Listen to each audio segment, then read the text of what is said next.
said um something like help with it. I think I know Um, which one you're talking. I Essentially, hope the quarter pounders, do their do job or something like like that. And like then the I wink think at the end is classic. The wink at the like end is like, yeah. like Big Mac. You got one job. You got one job. Come on. I It's don't like, wish I death mean, on anyone. I don't hate anyone. But there are every day I wake up and I go, "Is today the day? Is it? Is it today? I it's hope like, I mean, so." McDonald's, you got one job. You got one job. So Come far, on. you're sucking at it. You It's the easiest job in the world, and the reward is saving the galaxy. right? Like, I mean, come on, come on. Oh boy. It's a good it's a good thing that Gretchen doesn't have forced choke because it would. I mean, there'd be a lot of dead people. It would Right? just be like that. So just Yeah, yeah. and just randomly people, just you see them You online, could and do all of a you could sudden, then you all could of a do sudden, for just there. There is a Star Wars game. Um, oh, what is the one?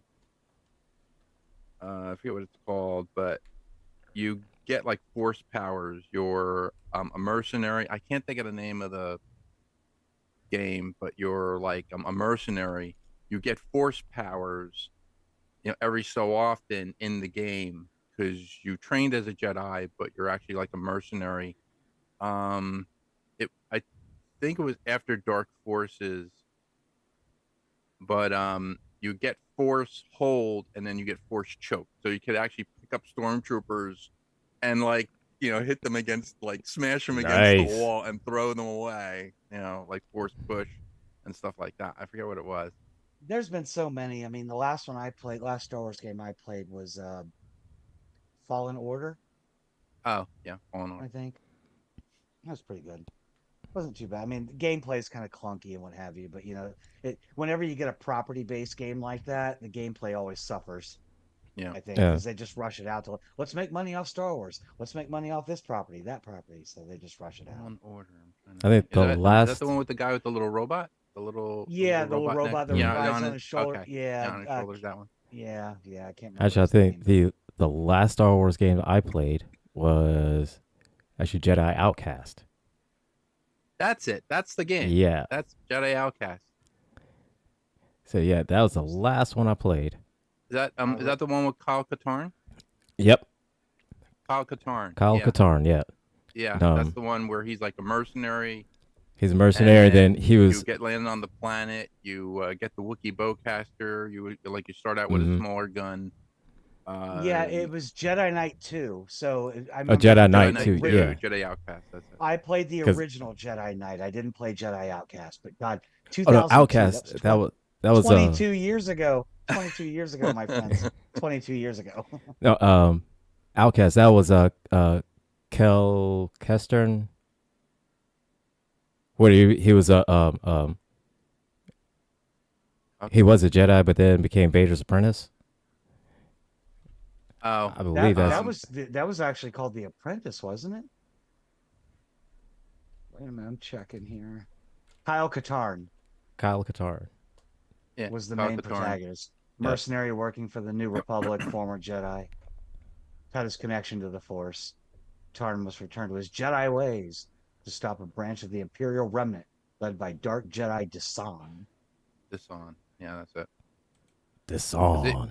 because in the game you're supposed to defeat like some of the dark, something like the Dark Jedi, and then get like Force crystals and stuff like that to basically Mm-hmm. um battle the guy at the end. I forget what the guy at the end. Yeah, So 58. We are yep. So we are on. We are on everywhere, YouTube. all Okay. over the internet and the interwebs, and on GCPR. We are spread everywhere like peanut butter and jelly. I was gonna say something else, but I'm keeping it clean. We're It's spread So all everywhere like Diddy Lube. No, sorry. like Baby Earl, like we're Baby all up Earl. in there Like like baby Baby Earl. Earl. All up in there like the baby Earl. So you know what time it is. It is 6 o'clock on Tuesday, and we are here at the help desk, and we are here to help you. I am the angry IT nerd. I am known as Gilbert. He is known as Techno George, aka George. I And don't know why I just can't change my name to Techno George on the Zoom. I don't know. I can change it everywhere else. I just can't change it on the Zoom. I'm it's just an old guy. I'm sorry. I'm just an old white guy. I'm sorry, Thomas. I'm very sorry. I'm just an old white guy, and I just can't change my name on the Zoom. Anyway, If you just right click on your screen and click rename at the bottom. oh, there we are. Hey, ta-da! look at that. You learn something new every day. And returning, we have and that's why Barbie Yaga is here. we have the returning Barbie Yaga. Barbie Yaga. So How we doing? Our returning Yeah. champion. our returning champion. I feel So- privileged. Second. The one article I saw was scientists have successfully recorded the human genome onto a quartz crystal. And I thought that was very interesting because it kind of sort of parallels Star Trek. It's called 5D printing, where they basically use a laser to etch into crystal information. And I think it's over 300 terabytes, but they said that because it etches the information into the crystal, there is no signal degradation. It can still be read by a Blu-ray laser or some sort of it was either Blu-ray or green ray laser, but the information would stay on the crystal for over 300 trillion years. So, Wow. with no signal degradation. Okay. Wow. So, I was like going, so yeah, 300 those could be million our new years, hard drives. And then all of a sudden I said to myself, well, wait a minute. Star Trek Next Generation has isolinear chips, which are basically, information etched onto these clear chips. And DS9 has something called isolinear rods, which also are used on Turek Nor, which is Deep Space Nine. Right. That technology is also used in holodecks, for Starfleet. So, thoughts? Anybody? Well, first So- of all, who doesn't want a holodeck in their house? Right? I mean, mean, my gosh. Right? I mean, here's the thing. All right. With that, I'm thinking it's like this. My first thing instantly is like, okay, somebody's going to be able to use that, and Here it comes. somebody's going to make a 3D printer that'll be able to print out, just print out copies of themselves, and just nonstop just. And you just have a whole planet just full of everybody just all the same.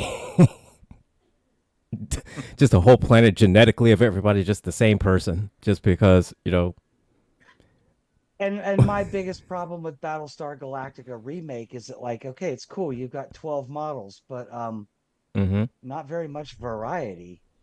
Right? And so, and again, open itself up to, that. I mean, Right. They have a plan, or they have concepts of a plan. I don't know.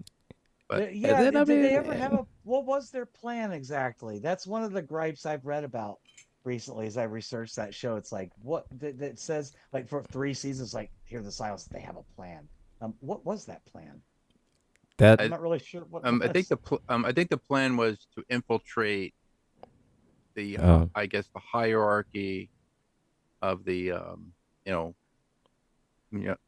the Battlestar with Ty and everything. True. And Right. Ty's wife, who was very friendly with everybody. And then Right. the Dean Stockwell character, I didn't understand why he was there. The number 6 model, Trisha Helfer, I remember she was more, like seduction for Boltar to get to the defense net. and Mm-hmm. to get in. And then she was also was it I believe her model was involved with Commander Kane Yes, and on Yeah. the racing. other Battlestar Right. Yep. to gain access, and then she was actually updating the software on that Battlestar. So Correct. yeah, that was I see, I'd always just gone under the assumption that they were all there, that the different skin job models were just there basically to infiltrate the humans to see what kind of attacks they were planning on the Cylons. Not really a goal to per se, other than just to survive. Other than that, True, and that was if you about it. look at if you look at it, Battlestar Galactica is very heavily based on Greek and Roman mythology. They Mm-hmm. do. You have 13 tribes. If you want to get if you're like into astrology and that sort of thing, there's actually 13 signs, not 12. mhm. Even though there were Yeah. 12, and I think each model was supposed to represent a different one of the astrological signs. The Daniels, the number sevens, those are the ones you never saw that were like wiped out, the Yeah. creative, Even in sensitive artiste types. even But in Caprica, they they're the colonies that they all had set up on different planets or whatnot. Um, it was 13 colonies in total, and each one was kind of named based on of astrology signs. Right. right, Yeah. right, Caprica, Okay. Capricorn, Aquaria, Mm. Aquarius. Right. Yeah, Yeah, there was Pygon, there was Sagittarion, there was yeah. my one of my Mm-hmm. favorites like side movies is The Plan. Again, like what is the plan? But the movie The Plan, and then you've got the hybrid that's laying in the like the ooze and stuff when they're launching nuclear attacks, and she's like, the farms of Toron are burning, the forests of this planet are burning, the oceans of Aquaria are burning. She's just going through the whole list of all the different colonies. Yeah, so I thought that was pretty neat. She's laying in a All tub right. of Diddy lube. Yeah, I know. So, Did he loop? Just uh, slide right in. Like, it's gonna be traumatic when you die. You're gonna wake up in a tub full of baby Earl, but Said, but just soon as you slide right out, then hey, you'll be good. Not a problem. well, that's if you didn't destroy the Mhm. resurrection ship. The resurrection ship, you were actually going to resurrect into that other body. You know, Yeah. Yeah, yeah, that's and true. I mean, if you destroyed it, you were out of there. So you were pretty much boned. Yeah. So the And purpose of these longevity, or what are they calling them? Eternity crystals is what they're calling them. The mhm. 5D memory crystal developed by University of Southampton's Optoelectronics Research Center. Geez, that's a mouthful. Uh, That's never mind. so is that what so even though we can't genetically or in a way clone a human being like perfectly yet, is that what the purpose is, to kind of save the human genome in case it becomes endangered? I Is w- that what we're I would getting think out of so. this? I would think so, or perhaps use it as a way to cure disease. From COVID all the way down to common cold. So Right. Hmm. Well, or even the just like different things that would affect us. Hereditary or genetically or anything like that. So we could be able to kind of imprint onto a crystal and be able to examine it from there. I guess that would be my way of I helping mean, humanity. for for I guess for the purposes of space travel, it would be better to encode it onto a crystal that Mm-hmm. doesn't have any signal degradation. It doesn't because usually the spinning platters are magnetic. And spinning Right. platters for hard drives are magnetic. So we'd either have to go to a crystalline based recording medium, or something like Voyager with Right. a bioneural gel pack or something like that. The bioneural gel pack does have it has its advantages in speed, but Mm-hmm. I think it also has its disadvantages that it can be affected by the common cold. It can be affected by outside interference if somebody is careless, and of course humans are always careless. So Of you course, know, yeah. So, That goes without saying, yeah. you know, So it makes me wonder, um, like, I mean, and you guys both nerdy fellows. You've both seen Interstellar, right? yes, mm-hmm. So you remember like the plan B was like to have all the fertilized embryos in the ship and right. stuff like that. Mm-hmm. Do you think that that would eliminate? Because one thing they talked about in that movie was having all these embryos on the ship increase the weight factor of the ship. Does having these genetically recorded, our genome in a crystal, does that eliminate that weight? We can just clone from that pattern, I guess, plug it into I don't know, not for lack of a better term, a 3D printer, and just like, boom, Well, okay, we just made a human body, and we'll put the program in from this Mm-hmm. crystal, and we have a new person, or at least a person as they were before. that's interesting. I would, Yeah, I I would, mean, I the weight would. factor would have to be. I'm sorry. Go ahead. No, go ahead, George. Go ahead. The weight factor. Um, well, let's see if it's on a crystal. If if the crystals were if they were already figured into the weight ratio of the ship actually taking off, then I could see where yeah, it would be good for like a memory archive, and then you have the human genome, you have um plants and animals, you have their genome recorded, and then Right. with a 3D Mm-hmm. printer you could basically print it out. The newer 3D printers I've seen they're actually printing 3D prints in a fluid. It's like a viscous fluid, and it it um it is actually um cutting the print time down from hours to minutes. So you can print something that would Mm-hmm. take 3 4 hours, maybe even like 17 hours, and bring it down to like a few minutes, like 30 minutes, like 45 minutes, under an Oh, hour. okay. So it's Okay. actually suspended in a Yeah. viscous fluid. So I'm like, well, what if we could do the same thing with human beings, where we can actually grow the embryo and keep the embryo in a viscous fluid to, you know, I guess to gestate a human. That Right. that Right. could Yeah. be. So, go ahead. Oh, yeah. I was is going to pretty much agree with the same thing. Is that they would essentially have to take into account the weight of the crystal, um,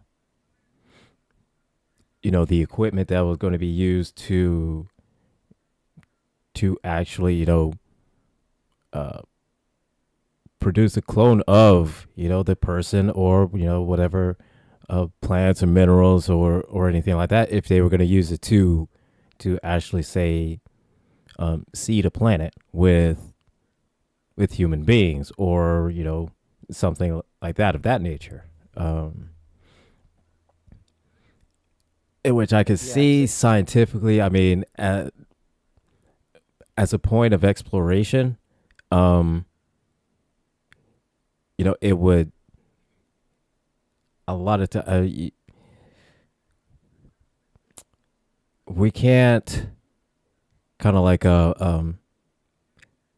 as far as like exploration goes, for us, you know, we would need to actually be there physically in order, to make, proper judgments of what's dangerous, what's not dangerous, what is a mineral, what's, edible, what's not edible, things of that nature and everything like that. And so with using just drones and models, rovers and androids or anything like that, we don't, we can't properly, evaluate, probably do a proper diagnosis of anything without actually physically being there. Mhm. Problem is that we wouldn't be able to survive the journey going out there because journey's too long. Even if being like in some sort of suspended animation or extended sleep, it's still too long. So I can see, as far as an exploration thing goes, putting a human genome on a crystal and then sending a ship out with the coordinates, and then the ship autopilots there, lands, and then from there just spits out the people that were going to be there, scientists, doctors, um, people there for agriculture, things like that, and then be there to kind of explore and then communicate back to Earth and say, hey,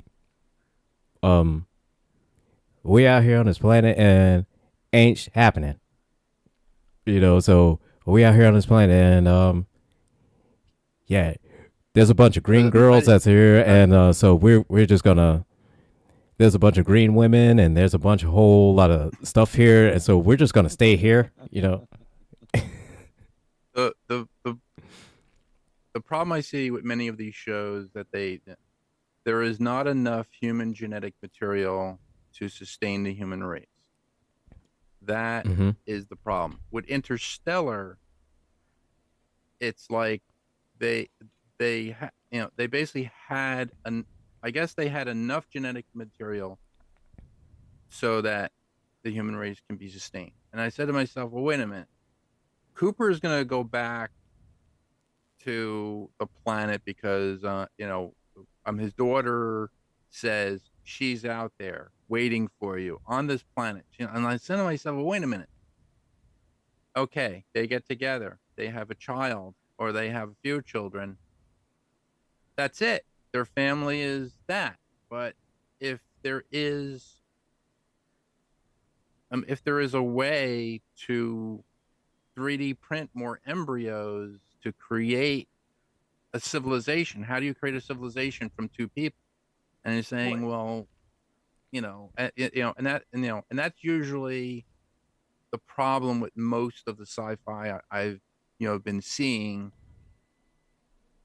With Battlestar Galactica, where they do the last jump of the Galactica to Earth or to an Earth-like planet, you know, They name Earth, yeah. yeah, Our planet, yeah.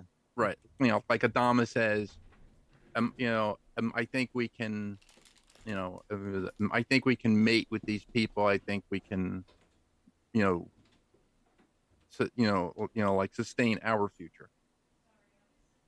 And that, Did and that was the whole, that's the whole problem with all these. I'm like going, and but didn't because like a lot of my friends go, well, wait a minute, it's only those two people. And I'm like, didn't didn't Anne Hathaway's character, Dr. Brand or Professor Brand in the movie, wasn't she didn't she get to Edmund's planet with the whole ship with all the embryos on it though? yes, So she would yeah, have Mm-hmm. all yeah, the she yeah, would be that's able true. to start a civilization. Because I think what was it, the Matrix, when they said, like whenever Zion is destroyed, it's a cycle that keeps going over and over again. They always leave like what is it, They did half it. as many men to the women they have.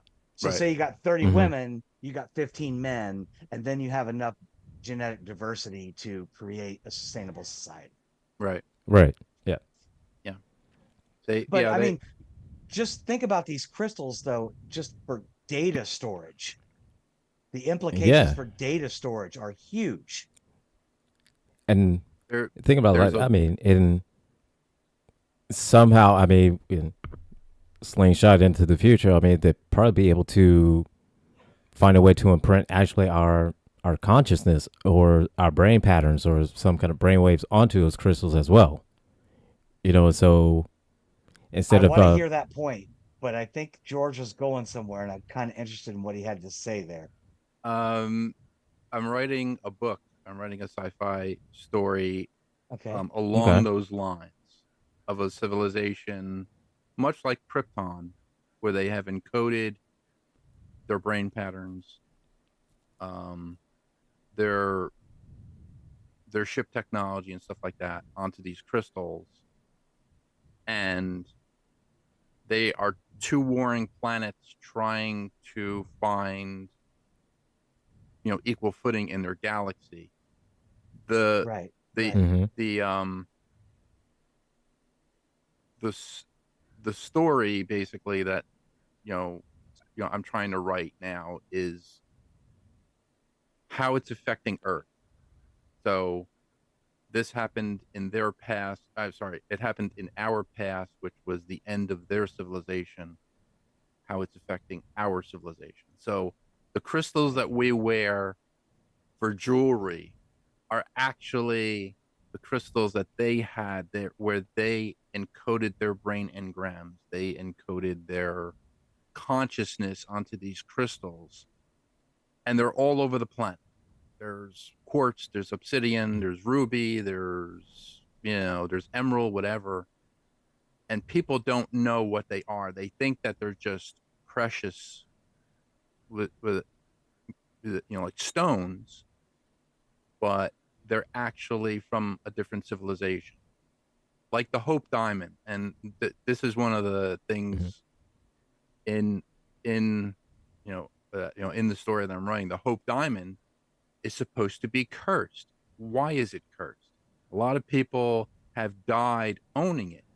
Well, the Hope Diamond, turns out to be some sort of um, like a memory archive that allows you to create future technology like weapons or whatever, Okay. and either blow yourself up or blow like a lot of other people up, and that's how you're cursed basically. So Right. that's what Right. the so yeah, so that's what the story is, how these things are affecting people, and how you become, or how you are getting infected, like infected and invaded at the same time. Like Earth is getting invaded, but we're getting invaded through these crystals. They are basically creating a symbiotic relationship with you, where somebody's consciousness from a different planet is actually affecting your body. It's changing you. You're becoming stronger. You're becoming, your mental acuity is a lot better. You're creating these machines and you don't know what you're doing. Because there's one of the characters in the story. She has cancer. She's pregnant. She creates this machine. She cures her cancer. And then her husband's like, what do you mean you took the TV apart? You don't even know how to use tools or something like that. And I took the TV apart. I took the microwave apart. I took your generator apart. I took all, and I created this machine and I cured myself of my cancer. And then she goes back to the doctor and they run all these tests. And the doctor he goes, I don't know what's going on here, but your wife just cured cancer, just cured her cancer. And she said, well, Oh. you will, you basically have the machine here. And he goes, what do you mean? He goes, you have an MRI here. I basically created a smaller MRI, sorry, I created like a smaller machine, but I concentrated the beam, I concentrated that to cure my cancer. So but yeah, it's a whole, Is this your it's, first Cool. book? Cool. Have um, you have you written other stuff that's I've out there, written, or yeah, I've written other short stories. It started out as a short story in 2013. I've been writing it for a while, and we can talk and about that. it's getting, Hey. I've been writing my book since like 1996. nice. So you, however long it takes, however long it takes. That's Yeah, all it is to it's it. Do you the have anything published though? I guess what I'm asking. Is there no, anything I can no, go and read? So it's no. all personal stuff. It's all Same, it's all same, personal stuff. It's like, same. So if you want to hit me up and same, you want to share some work, I've sure. got 30 years of writing that I've been doing. Horror, sci-fi, you name it. I've got it. And I would love to share it and get some opinions. And just All talk right, to other cool. writers. Just to other Yeah, writers. It'd be awesome. I have a Mhm. friend who's writing a children's book. She's doing a children's book now, and Oh, okay. but there's a website called Writer's Digest, I believe. It's not Reader's Digest. It's Writer's Digest .com or .org. They Right. actually they actually have a contest, which I'm gonna hopefully enter a short story into, and that was the one I think I discussed with with Gilbert. It was called Republic.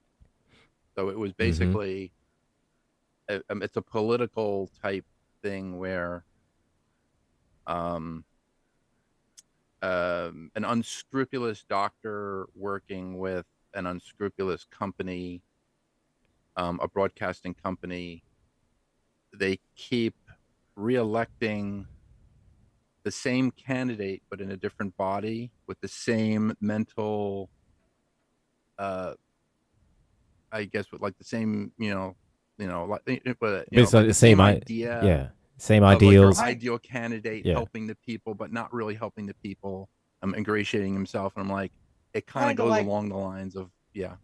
kind of like the way we have, just not the ideal candidate. And instead of, having, being an angry mustache model, we made him orange this time. Right. correct. Right. So yeah, that's Like, yeah, yeah, that's because a it's shorter like story. I've seen this story before. Like, no, that's Hmm. cool though. I love that. I mean, I didn't even know that about you, that you write stories and stuff like that. I love my very first short story that I wrote when I got into writing. I was never much of a writer as a kid. I just wasn't into it. Remember Shoemaker Levy 9 that hit Jupiter in like 1991 or 2 or something like that. Comet that hit Jupiter. We took Okay. all Hmm. NASA took all these pictures of it. Okay. Okay. And I wrote this stupid story. It's been lost to time. No one will ever read it. But it's basically like aliens living in the upper atmosphere of Jupiter after something I saw that Carl Sagan had done on one of his episodes of Cosmos, because he's one of my heroes. Love you. The book Cosmos is fantastic. It still Yeah. holds up to this day, by the way. But like these aliens in this upper atmosphere of Jupiter were like reaching out to Earth, like, hey, we're about to get hit by this comet. We need help. And it was like kind of a collaboration of upper atmosphere Hmm. Jupiter residents versus terrestrial human residents working together to kind of like, how can we, save this civilization from not being wiped out? Right. Just Cool. weird stuff. Yeah. But Nice. but but I mean that that's where you get ideas for scripts, and that's where you get that's where ideas Mhm. come from. So Oh yeah, absolutely. What was it, Gilbert? We talked to Steve Warnack, and he had this idea Yeah. for some kind of genetic species in Star Trek and stuff, and they turned him down 3, 4, 5. I don't know how many times. Yeah, And then they all of turned a him sudden they down were like, at least a couple times, and then he hey, we got this new species called the Jem'Hadar. We want to incorporate your story. You want to write that? And he was and like, he was like, "Shit, yes, yesterday.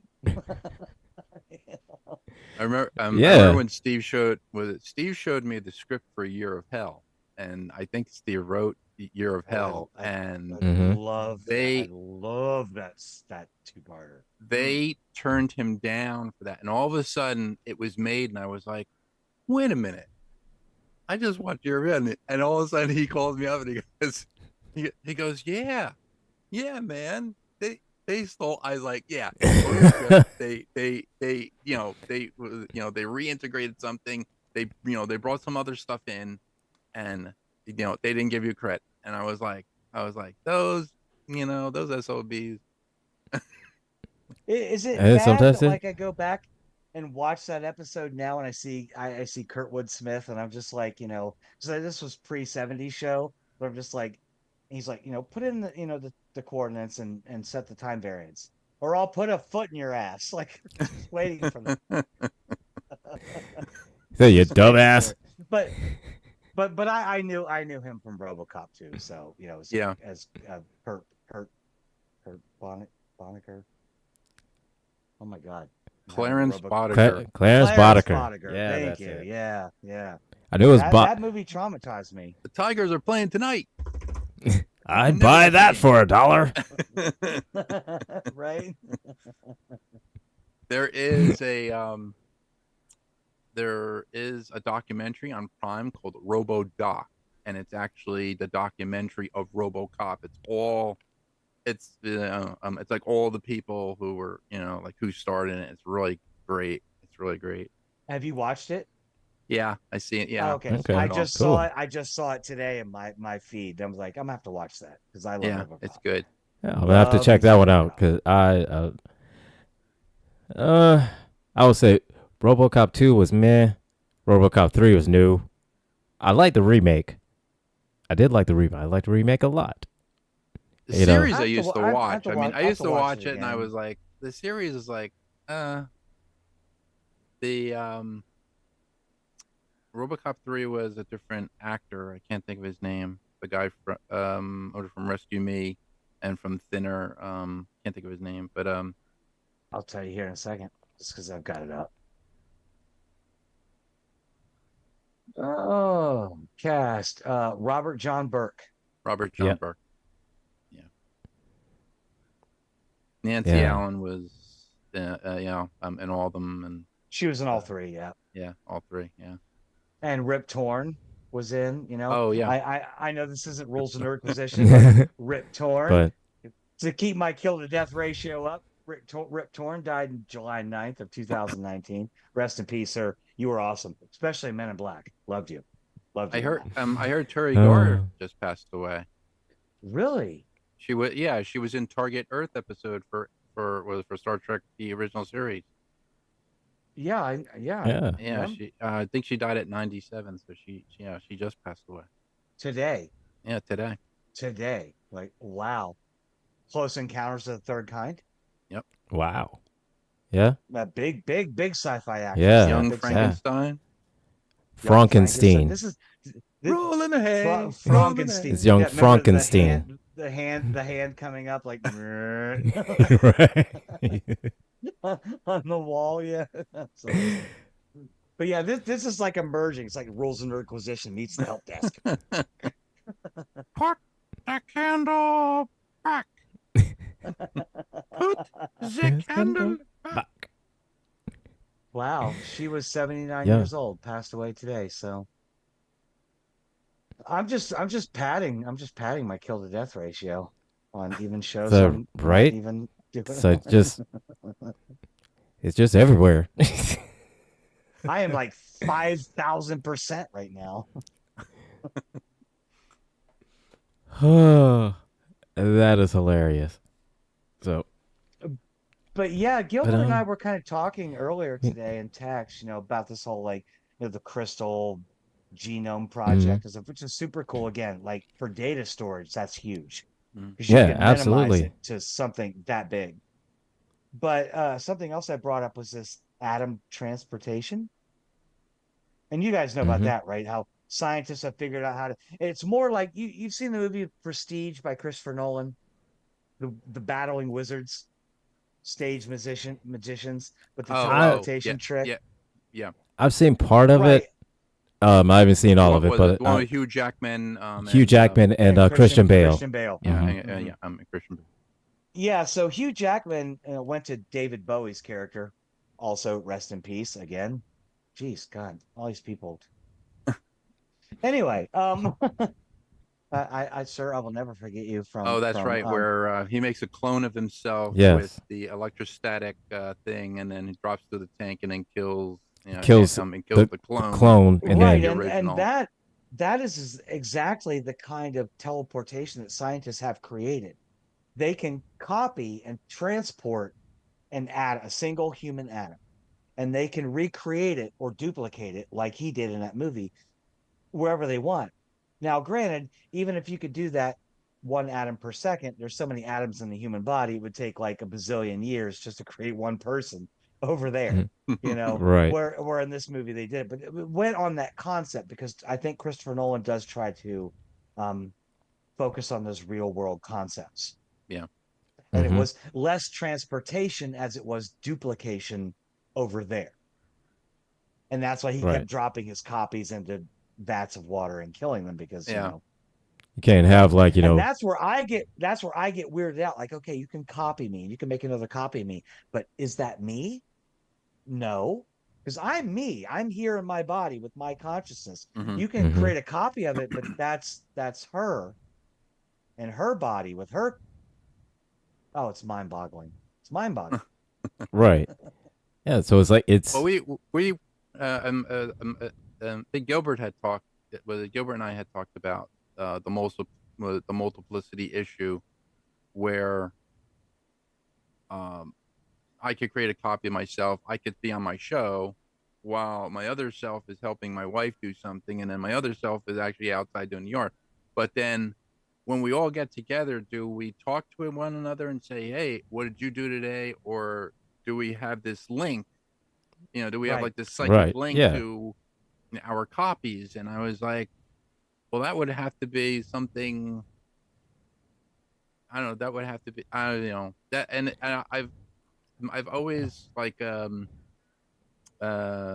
movie Twins with Arnold Schwarzenegger and Danny DeVito, I where they just have Hmm. kind of watched like it. this psychic, Almost like this link, connection almost to like a each psychic other. link to each Right. other, almost like Yeah. to a genetic level. But would it be something that if you cloned yourself, then would you be able to kind of still have like kind of that psychic organic link, or Right. would you have to go for some kind of enhancement or something like that, where you're in some kind of like Right. private Like I've private I've been doing network? I've been doing dishes and laundry all day, but I distinctly remember mowing the lawn, even though I didn't mow the lawn. Right.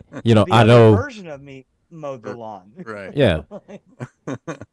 And then it's like this, then if when you're doing something but the other one's doing something, like do you get that update in real time, or does it kind of a batch upload? Then it's like an hour later it's like, oh yeah, the lawn has been mowed, and then another hour later, oh, Well, the that kind of That's a good that's kind of like question. the time travel. That's kind of like the time travel thing, like um, where the time traveler um changes something, like in the guy in the Guy Pearce movie, like Time Machine, mm-hmm, where um his fiance dies in the first part. He creates the time machine. He goes back, tries to save her again, but she he dies a saves different her way, from one instance of death, and she and dies a then different way, and yeah, then she dies a different way. And then he finds out basically in the future with the Morlock, like the Uber Morlock says, "Well, wait a minute, you're not like recounting like the what if statement where if she didn't die, you wouldn't have created the time machine. You wouldn't have been able to mm-hmm. do this." But from his point of view, He's thinking is that he was going to create a time he machine anyways, well, because well, yeah, but I Right. mean, He was it, already it was doing it. just to but Yeah. save her. But he didn't see his the mind is paradox. like, He didn't well, he didn't I kind saw of. her die here. I saw her die here, and all of a sudden Mm-hmm, he's sitting with um the with his friend, and he's like going, I can come back 1,000 times. I could see her die, like with like a die, like 1,000 different ways. And I'm like, what does that actually do to your mind? God, I right, couldn't even imagine.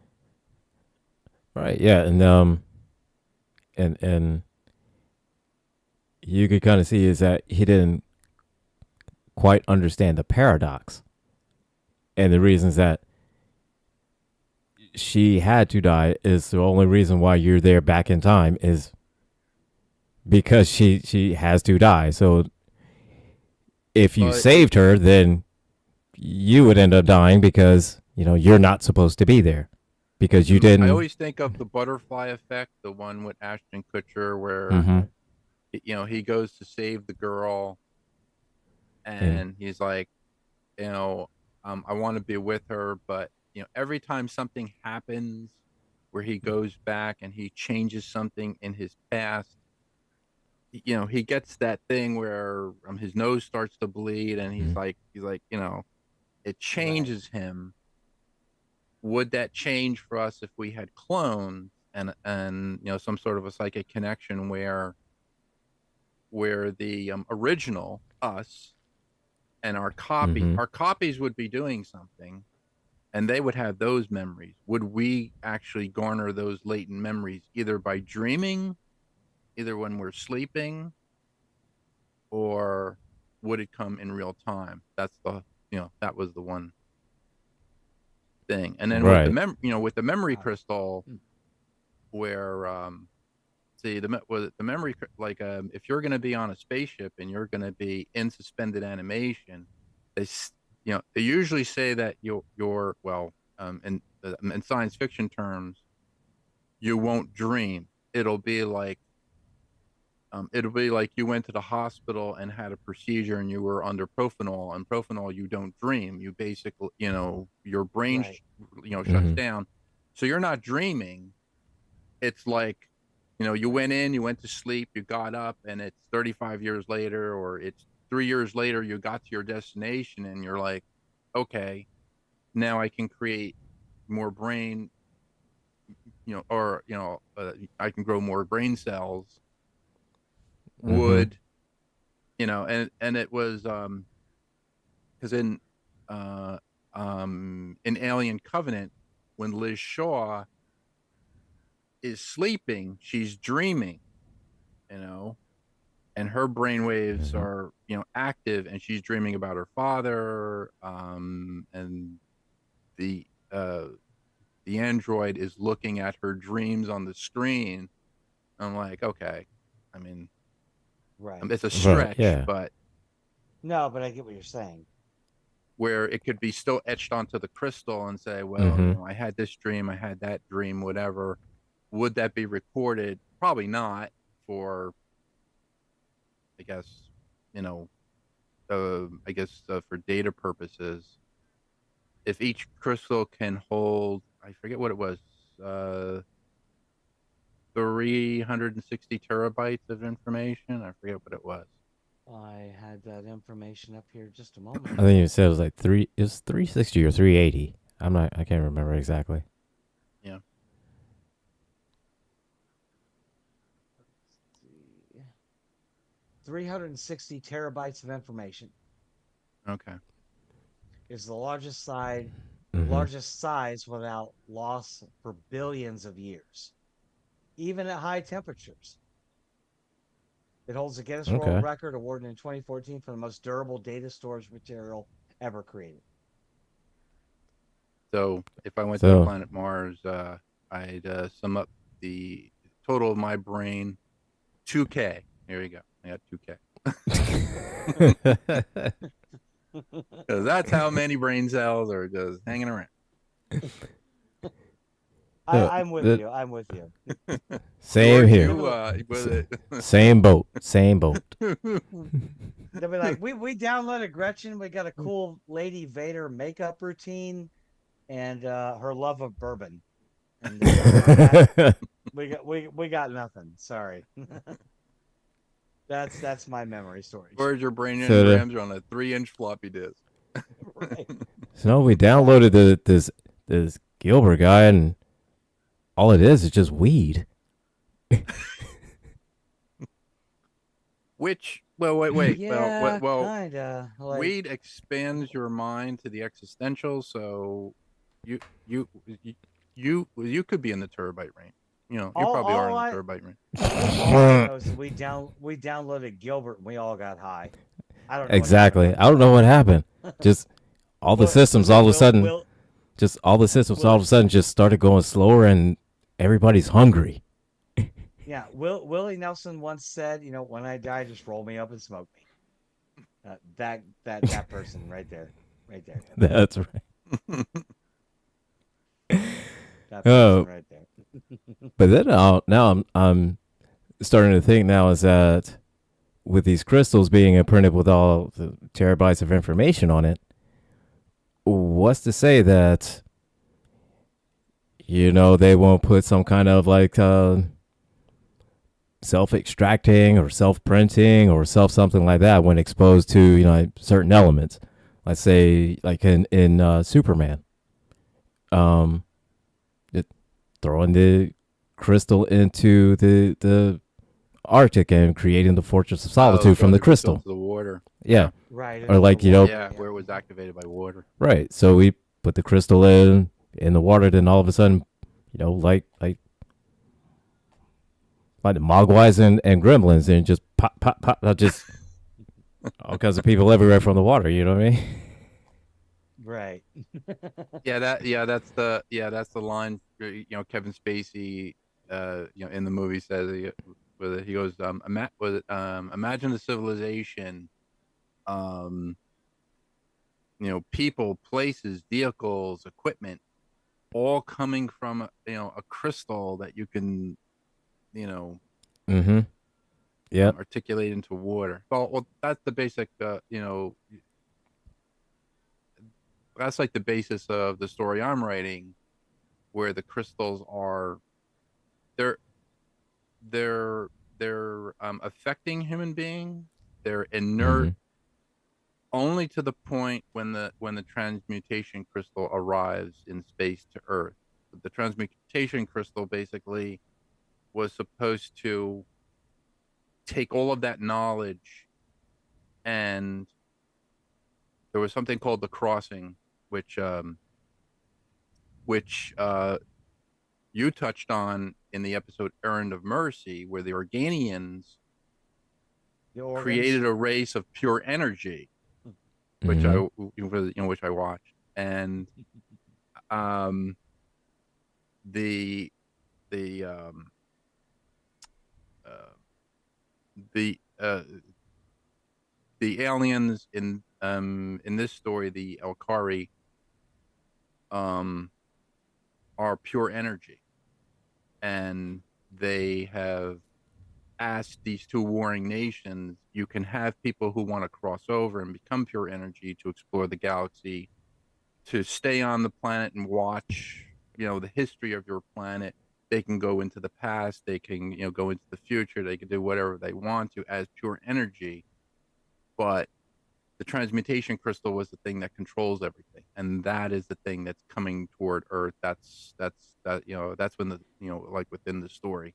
So, and all these people who are affected by the crystals finally realize their full potential at that moment when the thing comes to Earth. I And then, really want to read this story because futurism and predictions of futurism are kind of like Mm-hmm. my thing. Like I watch like where are humans going to be 1,000 years from now, 10,000 years from now, a yeah, million years from now, you know? Right. And one of my favorite articles I read, I can't remember his name. I'm not even going to try. He said there's going to be two, say 1 billion years from now, there's going to be two kinds of remaining humans. There's going to be the organic ones that stay pure, free of Mm-hmm. disease, able to travel distances instantaneously, doing all the things. And then there'll be the the consciousness in a computer kind of ones. right. That And that Mm-hmm. and that's what this humans is. and Yeah. humans will eventually evolve to be the consciousness of our entire galaxy. And I was like, that's freaking cool. Like, Well, because energy can Yeah. neither be created nor destroyed. So right, when we exactly. die, our Mm-hmm. consciousness, it lives on somehow. Our bodies live on somehow. I mean, We we're hope turned so. to We hope so. ash. Yeah. I mean, So it goes so somewhere. So yeah. hey, why not go into a computer? That way I can, you know, make a I crystal, like that. make a crystal and grow myself again. I like that better than like, my body decayed and then a plant grew out of the ground and a deer came along and then pooped me out after he ate it and then I was a flower somewhere. Like I like that Right? better. Yeah. So just That option. said put me at a computer. That way I can make a crystal and just grow myself again. And so that way, yeah, yeah, That way in yeah. 10,000 years, Gilbert's walking through a hallway and the computer kicks on and he hears Gretchen's voice. It's like, what are you doing, Gilbert? Uh, You don't understand. Gilbert is the virus. Right, exactly. Skynet He's like, is the virus. it's like I'm just going over here, Gretchen. I can't let you do that, Gilbert. I can't let you do that, Gilbert. I'm sorry. Well, I'm We just got to gonna film that scene. I'm I just gonna really want push to film I'm just that gonna scene. push this button here. I can't let you We do should. that. We should film that scene. I'll get dressed up for it and everything. I mean, I spent all last night doing Darth Vader or Lady Vader makeup in my bathroom because I was bored. So, and like my eyes all black, like dripping down my face and stuff. Hey, whatever. That's what nerds do. Yeah, when we're bored, We do nerd stupid we stuff. do nerd stuff. We Yeah, do nerd I wanted to actually, have my friend David Ayers go on the Rules of Nerd Position. He's busy with some stuff, and I really want him to be on. He did all the makeup for Close Oh, yeah. Encounters of the Third Kind. He did he did the tiny aliens and stuff. I'm And gonna go out on a limb and say that Gilbert and I are very aware who David Ayers oh, okay, is. Said I didn't know. yes. We Said know who he is. we're familiar with his Yeah, work. a thing or two that he did. Yeah, we know a couple things. Know a couple things about David Ayer's work. Dave is awesome. I like Dave. He shares like a lot of makeup secrets with me, but he his father was an undertaker, so that's where he basically Oh, that's where you he know got to start from. And yeah, he got to start from. So Not to be cool. confused with the Undertaker, who none of us are Said happy with just right no, not the Undertaker. No, no, no, no, no, no, no, no, no, no, no, no, not no, the now. no. I think it was a funeral director. Well, he is yeah, he is funeral director and undertaker. Yeah. So, but yeah, that's basically where he got his start. And because I said to him, I said, I see in the background of your shop, you still have the ant head from Empire of the Ants because he did all the ants for Empire of the Ants, and and there's actually there's not a tutorial, but it's kind of like a behind the scenes. So there were some pictures in Fangoria, like magazine. I think Empire of the Ants is 1979, but it's Mm. like I love that ant head. I want to make that ant. Like I want to make that ant head. And he's like, oh yeah, I can, I can show you. I was like, because I said to him, I said, like I really like them that the movie Them, them. Yeah. them Yeah, with like Bill yeah, with Shatner. James, yeah, What's up, James Bill? Arness and Oh, Billy Shatner. Old Billy. on them. Yeah, he was in Mm. them. Bill Shatner Bill Shatner, was in them. Yep. James Whitmore, James Arness, Edmund Gwynn, who is Santa Claus, and Miracle on 34th Street. Joan Weldon was her name. Bill Shatner was in it. Okay. The original movie, yeah. Let me check here. 1957, I'm gonna say. Yeah, and one of my favorite things about Bill Shatner though is just that he was on, everyone's seen the Twilight Zone, the movie. John Mm-hmm. Lithgow's version of the gremlin on the plane, the Right. airplane wing. Yep. But that was what brought Bill Shatner kind of to fame. Was he was in the Twilight Zone episode that was Oh, Yeah, that Tour episode. 20, Yeah. Tour 30,000 feet, something like that. Yeah, Terror 30,000 Yeah. feet. Yep. Let's see here. Oh gosh, stars. 1954 is when them came out. It doesn't even list him as like one of the main actors. Let's go down the list. He was there. I know he was in it. Why is it not saying he's in it? All right, let's go Blade Shot. Now I'm on a mission.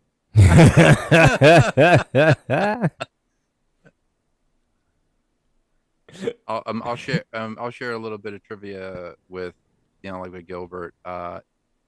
In the movie Tarantula at the end, who is who is the Air Force pilot that takes down the giant tarantula?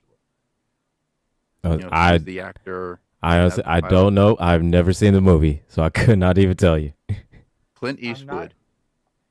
Clint Eastwood. Okay. Clint Eastwood plays the pilot. He also plays in Okay. one of the creature movies, not the creature walks among us, Revenge of the Creature. He's one of the guys who's trying to keep the creature chained in the tank when the creature's chained in the tank, so you can see him in the background. So yeah, Nice. Clint Eastwood. That's all right. That's all right, Clint. Said Clint Eastwood. You're okay. You're okay for that. Yeah, he's okay. That's what I said. Yeah, He's okay. okay, but I Yeah. mean, not. Nah. I mean, He did talk to an empty chair once at a. I mean, there's that. So I mean, although in There's wrestling that. circles, you would say he was having a conversation with John Cena. Fair. Fair. That's Now I can't find anything connecting to Bill Shatner to them. I know he was in it. I know he was. Okay, I'll have to watch it again. I have it saved in like my TCM archive. So Bill Shatner, okay, and them. I know James Whitmore was in it. James Arness, who played the Thing from Another World. Marshall Dillon on Gunsmoke. James Whitmore. Um, it's funny. Edmund Gwynn played Santa Claus. I mean, maybe I'm wrong. Maybe I'm wrong here. Like I hate to think that as a nerd that I'm wrong, but I've been wrong before. Quote Mercer. Leonard To quote, Nimoy played in Zombies of the Stratosphere, the Republic serial. I remember that. He played one of the aliens. yep.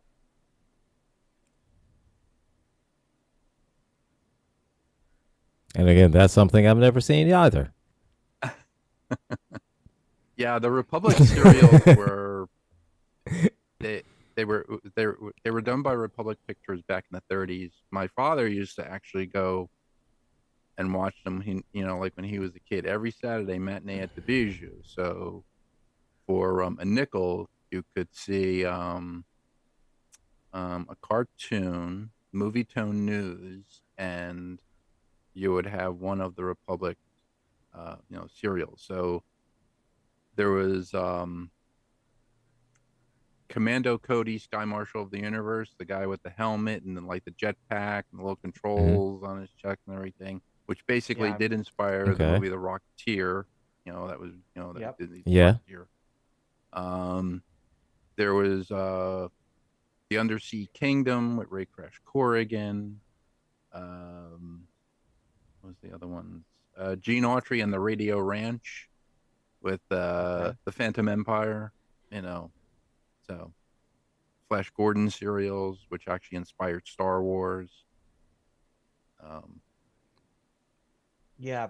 So Especially these with the are crawl, the opening crawl, like hey, episode whatever. yeah. Yeah, that was a big thing. Big thing that led George to create that. So yeah. So that is something that kids today will never be able to do because they're so used to tablets and YouTube. Would be Yeah. able to It was yeah, right. wouldn't be able to Yeah. sit down that long and watch that. No, no, it never happened. No, no, they'll never understand rushing home after school too. It's 3:32. Voltron just started. I Right? got to get home and watch uh, this like right Right? now. Like Like Thundercats are so on. you don't Thunder, understand the thunder, struggle. Thundercats. Oh, You you didn't understand the struggle. The struggle was real. it was mine real. was Star Blazers. Used to watch Star Blazers, Oh my the American dub God. Star Blazers. Oh yeah. I There was also Lost remember in Space. Lost in Space, the original Lost Lost in in Space. Space. Yeah. I So remember yeah, that was watching good. I remember watching the original Lost in Space. Used to be on CBS TV, 8 o'clock on a Wednesday night, and I always had to go to bed at 7 as a kid. I could never watch it, so then I had to wait till I was in 8th grade to watch Oh Lost in wow. Space. When I got home from school, let out at 3. We used to run home. Star Blazers is on, dude. Star Blazers. We gotta watch Star Blazers. I never got to watch that except when I went to visit because I live in Columbus, Ohio. My grandmother used to live in Dayton, Ohio. They didn't air it here in Columbus, but when I would go to spend weeks or summers with my grandmother, I knew Oh. Channel 19 every Hmm. morning. I could get up and Star Blazers was there. And oh wow, yeah. It's a What big a part of my great, yeah. childhood. Holy Uh, cow. And that was yeah, pre-Voltron. That was like Voltron before Voltron was cool.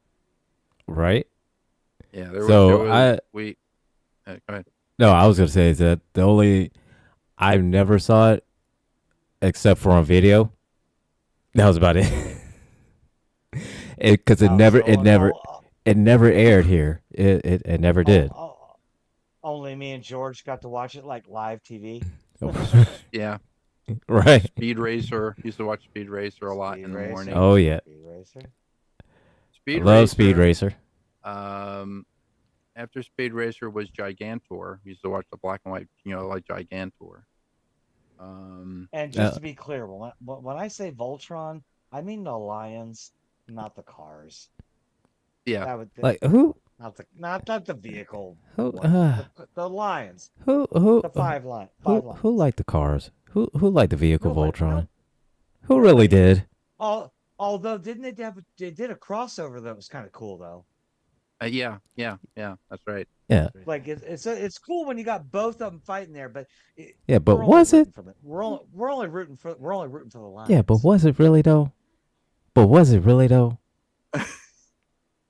I When I mean, worked at Lucent, there was this kid. There was this guy who um, worked in the cell lab. I went to his office one time, and he had the full size Voltron, like the real big Voltron toy, with all the like the hmm lions with the hands and the feet and everything.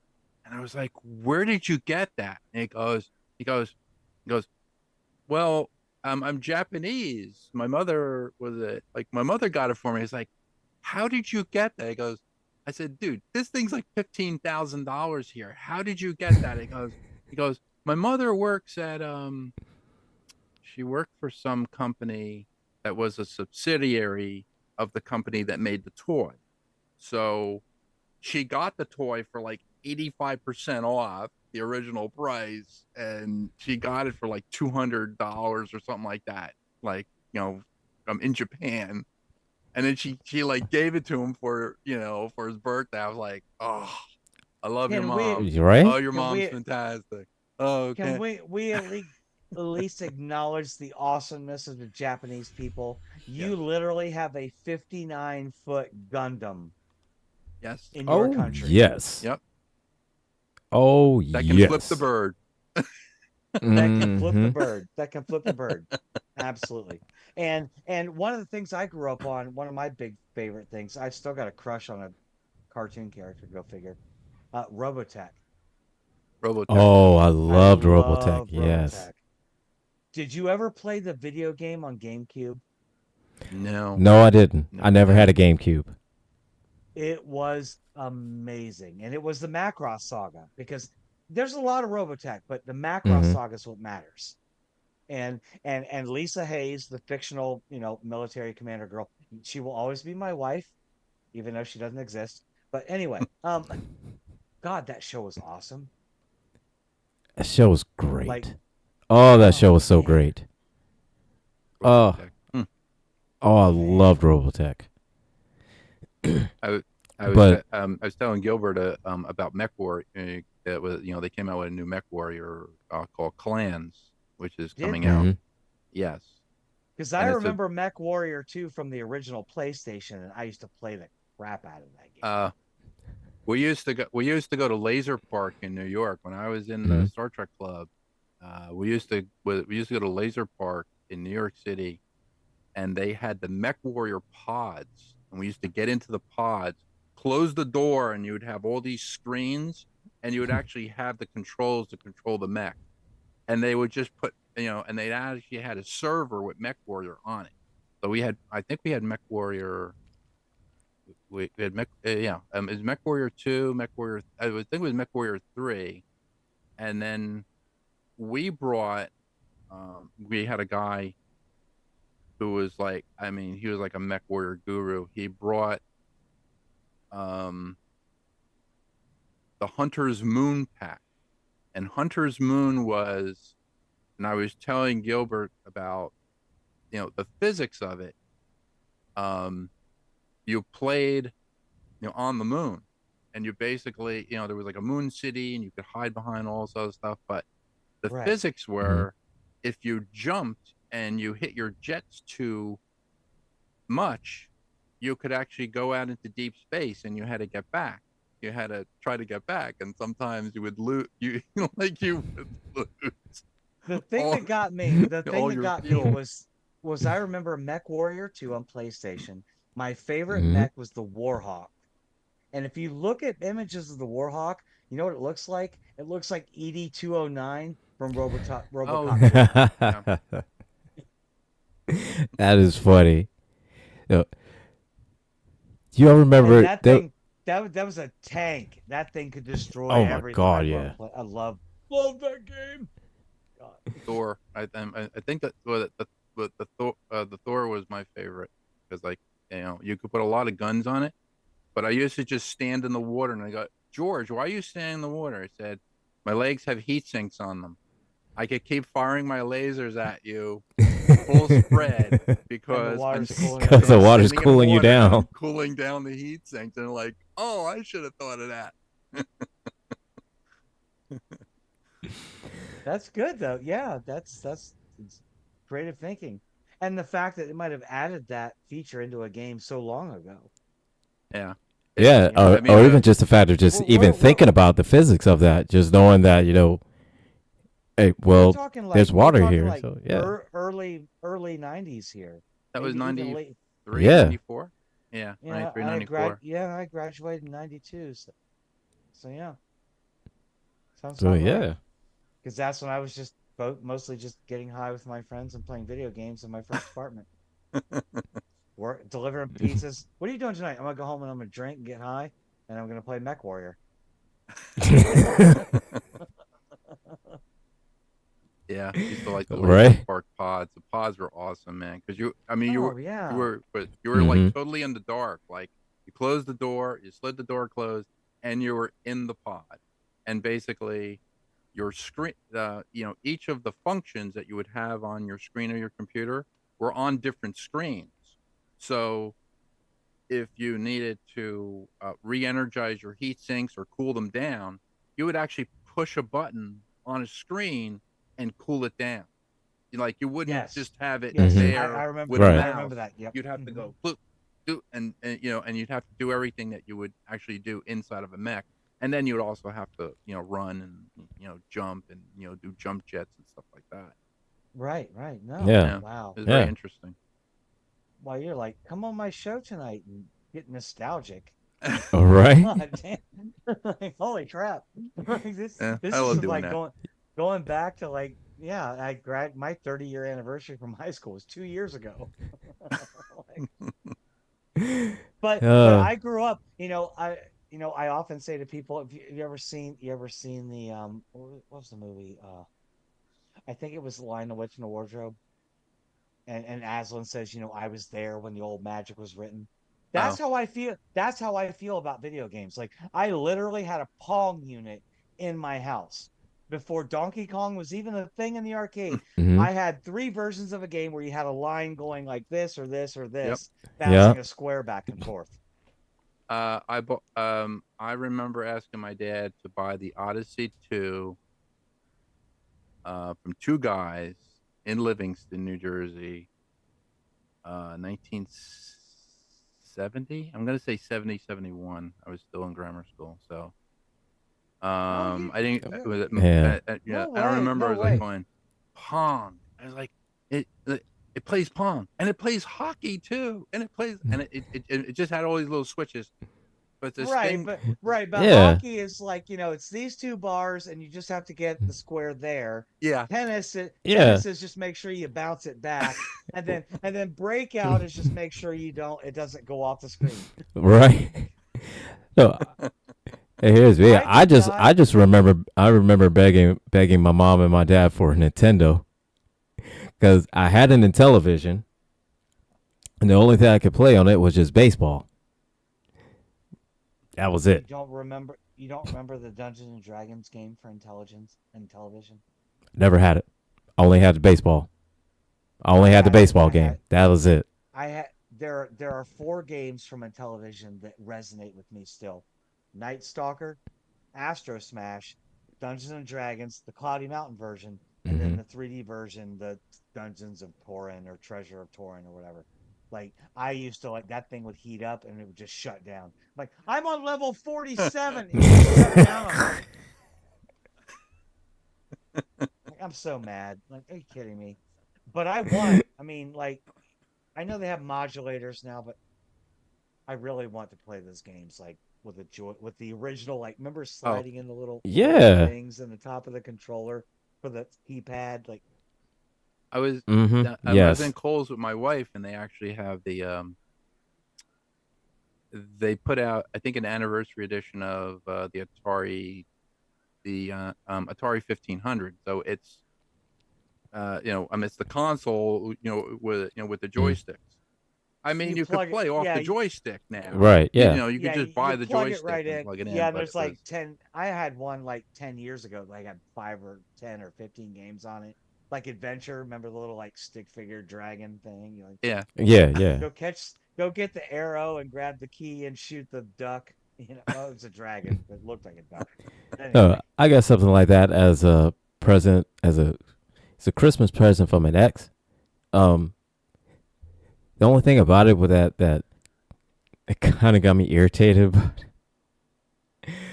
was because she got her brother-in-law a Genesis one, and it's like I want the Genesis one, but I got the Atari one. I want the Genesis one though. I was so jealous of my friend when he got a ColecoVision. I was like, "Oh my God, the graphics on this are amazing!" And while all my friends were getting new cars when they graduated high school, my mom bought me a Super Nintendo. That was my graduation from high school present was a Super Nintendo. I asked for a car, I got a computer. And how's that for Right. being So born how's through a that bad work friend? out? Exactly. I asked for a car, I got a Super Nintendo. Straight out of Ferris Bueller. Super He's like, Nintendo. And yeah, I never had the Nintendo. I never had any of that. I just started playing on PC. I think my first PC game, my first First, PC game was Mr. Bojangles on Texas Instruments w- 499 4A. oh, I used Stick to play figure that this. went like Oh, this. I used to play this video game that, like, when I worked at Computer City, it was called Crusader No Remorse, and then they made a sequel to it called Crusader No Regret. And I remember my father had a 38640 computer, this huge tower, like, like in his office at home. And I was like, "Can I play this on here, Dad?" And he goes, "Sure." And I put it in. And he's like, "What is this game?" Is like, "It's this thing, this Crusader." The guy kind of looked like Boba Fett, and he had this red armor on, and he would go through these levels. It was kind of like played in like the third person, but um, you would look at the person, like you'd look up or you'd look down at the Crusader. So the Crusader was basically going through this enemy territory, and there'd be all these traps you had to solve, and you have to open up like little like chests and get ammo and all this other stuff and healing and everything, but you blow up all these guys. And then there was a thing where you can get in, if you made it into the major control room, you could control all of the death bots, and all the death bots would go out and kill all the scientists and kill all the other guards. And then, after you killed everybody, you'd walk out of the control room and just walk through all these things, and all the booby traps would be turned off. Well, one Right. one night, Hmm.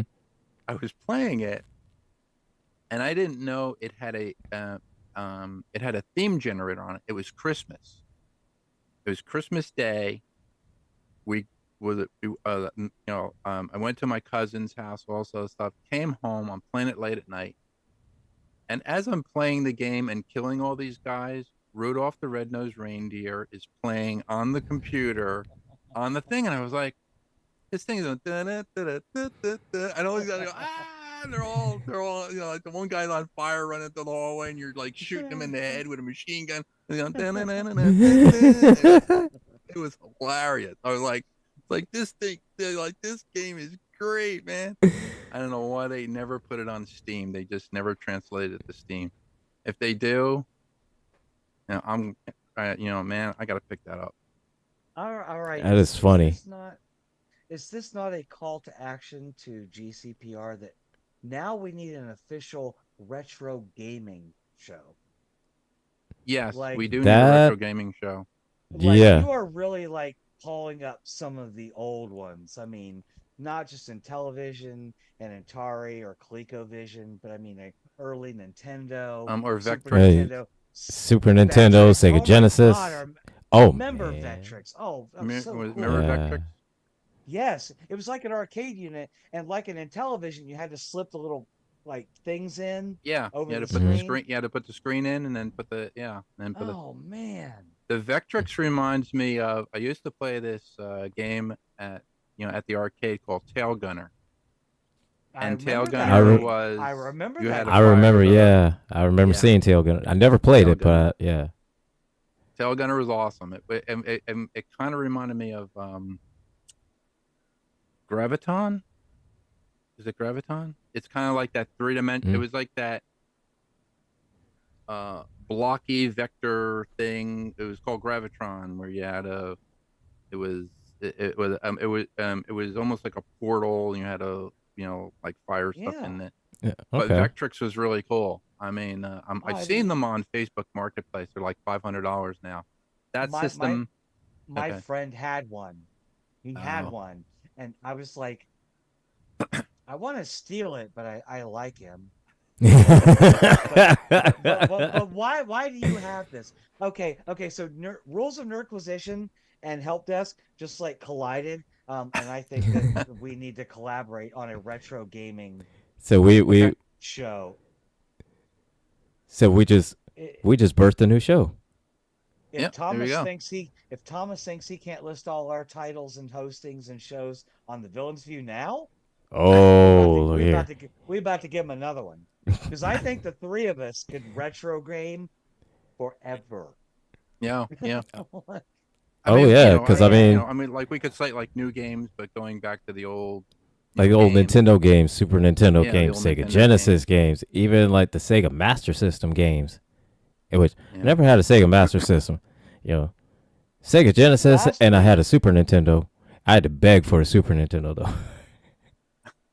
Well, I had to graduate high school because I was the first one in my family to do it. So whatever.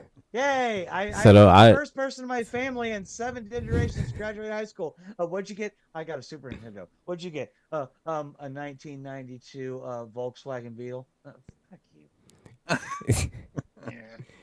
Yeah. Say, yo, you graduated. What you want to get? I want a car. I'm gonna go. You know what? I'm gonna go play The Legend of Zelda. You can go like drive places and see people, I guess. It's like Whatever. whatever. Lame. I'm integrating the gaming system into the car. Now that would have been. that would've been So yeah. That would have been something. But there were a lot. I mean, I remember what was the Sega handheld? It was basically a Genesis, but it was a handheld unit. Oh, Sega. I know you're talking Oh, Switch. nope. Not I remember Super- because I had not one. this way. I had one because I love that what was that game? High games. It was a surf game. It was surf competition games where they had a whole bunch of like volleyball, surfing. It's based almost like X Games. The X Games, It was before X Games. but yeah, it was a oh god Sega handheld, I think. Was it Town and Country Surf? Yes. Yes. And it had 3 levels. There was a skateboarding, Mm-hmm. surfing, and then what was the third one? I want to say it was volleyball, but I don't. But it was definitely. Yeah. Yeah, it was beach volleyball. Yeah, and it was like Uh, you could play a gorilla or this like dude with a tiki mask on, Mm-hmm. So and yeah. then I love that game. and then your Game beard, Gear. and then Game Gear. That's it. Game The Gear. Sega Game Game Yes. Gear Gear. is an So 8-bit fourth generation handheld game console released by Sega October 6, 1990. many a night did I stay up until like 6 in the morning, 1 hour before I had to get up to go to school, playing just Sonic the Hedgehog on that thing. Just oh wow. Oh, Game I Gear. love playing the surfing on that. I killed that surfing competition every Yes. time. Oh, I Yes. love that surfing Yes. on Town and Country. Now, okay, maybe this is a subject that we bring up on this newly birthed retro gaming show that we're going to come up with, the three of us. But is it just me, or did video games and say, in our early youth, be it Pitfall or Donkey Kong or any of those, did it not inspire more imagination then than it does now? Like I can fly over Gotham, in Arkham Knight, and it's all looks Mm-hmm. beautiful, and I know everything's going to happen, but it doesn't inspire. I knew the timer was running out on Pitfall, but did you not wonder, like, what actually happens after the timer runs out? It's just, am I just being weird? Like, did it not inspire more imagination? Like, to me, it was something to go to Chuck E. Cheese and play Donkey Kong for 2 hours and lose $5, in 1981. Nobody Right. versus now where it's just like, you just do your thing. And I don't know. Or the game Space War. You used to play Space War at the arcade, Yeah. where you had Yes. the little Enterprise ship, you had the other ship, Mm-hmm. you had the black hole in the middle, you had like random asteroids, and you were like, Mhm. well, wait a minute. If I turn the ship this way and I fire that way, it comes out through the screen this way and kills the guy. Like on the other side. I didn't have to fire across the entire map. I just No. basically turned So my ship no. this way, fired off the screen, and then it came that way. It, uh, No, it, no. I'm and I'm gonna tell telling you you, like this. a whole show is being born here. Like I've already, we can have a whole episode about the 3DO. Oh yeah, absolutely. Look, I'm gonna tell you one game that used to always used to piss me off. Space Invaders. Oh my I was Space Man. god. Yeah, Oh, never cared for it really. that game used That to and piss me off so bad. Oh. my mom used to play Centipede every Friday night at the pizza joint when we would go after my dad got out of softball, and she'd go into the Mhm. little arcade and play Centipede. I'm like, Centipede sucks. It's so stupid. Oh. But Sp- oh. it is a cornerstone. It is a cornerstone. Don't get me wrong. It's Mhm. in Space Invaders, Yeah. Centipede, Breakout. Oh yeah, yeah. Breakout. And oh my Missile god. Command. Missile Command. Oh, I swear, Space Invaders. Missile Command. That game. Oh, I used to spend so much money on that game. That game pissed me off so bad sometimes. What was the one? Oh god, I can't think of the name of the. Can't think of it. It was like human fight like a robot. What was that game? Oh my god, I Berserker. used to play it at Berserker. the arcade. What? Was it Berserker? It could have been Berserker. Were you that little dude running Mhm. around a maze and there's robots like coming out of rooms and you have to shoot? It's like a top-down maze kind of thing. Right. Yeah, And then there yeah, were like Mhm. bouncing happy faces that would come after you, like when you got to later levels. yeah. Oh man, I'm getting all up in my Oh, memories here we're tonight. getting all up in the E- nostalgic feels on this one. Yeah, Oh. I think with the, I mean, the graphics are better, but I yes, don't. Yeah. yeah. Well, Yeah.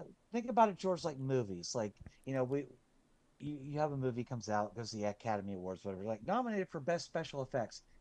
Should they really be called special effects anymore? Because everybody has them.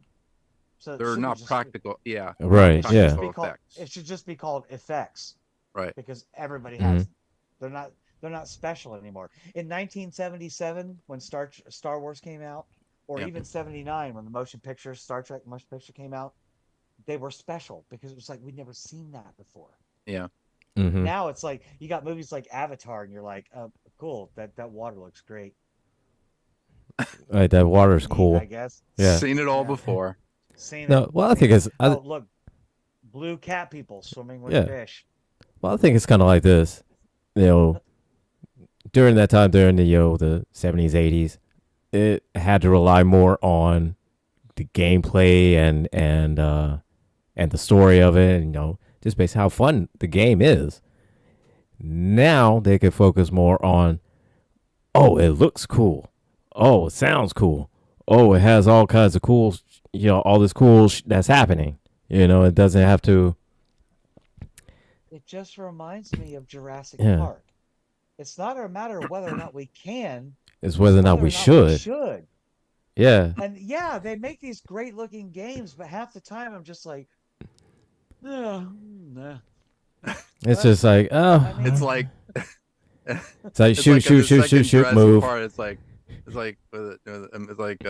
Yeah, it all starts with ooh and ah, and then it ends up with running and screaming. Say that screaming. Yeah, right. exactly. It's all starts with oohs and ahs and ends with screaming.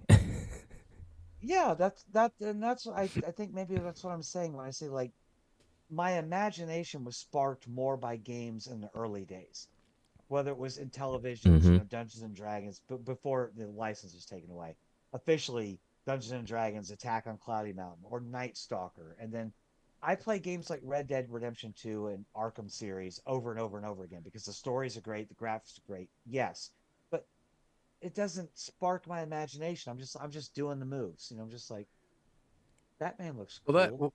Gliding well, over that this kind of boat. happened to Yeah. me with you know? I have a game called No Man's Sky, and it's I, basically I've heard Hmm. of it. I haven't played it. I've heard of it. it, it's a continuing saga, but you get on a server, you travel to a different planet, you mine minerals, you interact with different aliens. You go to a space station, you can sell stuff, you can buy stuff, you can buy ships, and then you can actually build a fleet. And I'm saying to myself, well, okay, I can build a fleet. They did PvP now, where you can actually invite players, you can invite friends onto those ships, and you could Can you play. can you There. only buy it, or is there a free version? Um, I I'm think you can only I'm buy it. Yeah, you okay. have. Was it? You have to buy. You I'm have to buy looking the at it base. now. I'm just Yeah. looking at it now. Oh, you have to buy. Because you're Yeah, talking you about have to it. buy. Please But Yeah, continue. but Sorry. it was just and I'm like, I'm doing the same thing over and over again. I mean, you could fly to hmm a different galaxy if you have the fuel. You can go to a different right. galaxy. Okay. Mhm. And I'm like, okay, I'm in this galaxy. All right, this is something new. And I'm like, there, there's no, there's no imagination to the game. There's nothing. It's just like you fly to different places. And just like visually, it They, looks cool, and it's trying it to. looks cool. You could build bases on different planets. They give you different things to do, but I'm like, you could follow a story. So they do Right. have a campaign generated, Right. Hmm. plot where you can do that. And the story is somewhat complicated. There is they did a thing kind of like Stargate where you can find these symbols on different planets, put the symbols together to try to rescue this alien who you do not know is corporeal or not, and then use those coordinates to punch it into this thing. You dial up sequence, and then you create the Stargate, thing like this wormhole. You Right. walk through, and you're on the other side of the galaxy on this different planet. But then all your other stuff is in that galaxy, and you're like, well, what happened to my fleet? And all of a sudden, you're like, well, wait a minute, I can't get back. So wait a minute, I have Right. to. So what you're Right. talking about is a more advanced version of do either of you remember Starflight on Sega Genesis? No, no, I never played Second Gen. I Same I type remember same the type game, of but I've game. never played it. Same type of game. You're a little ship. You can go through the galaxy, different planets. You can mine Hmm. stuff. You can solve an alien mystery with artifacts, whatever.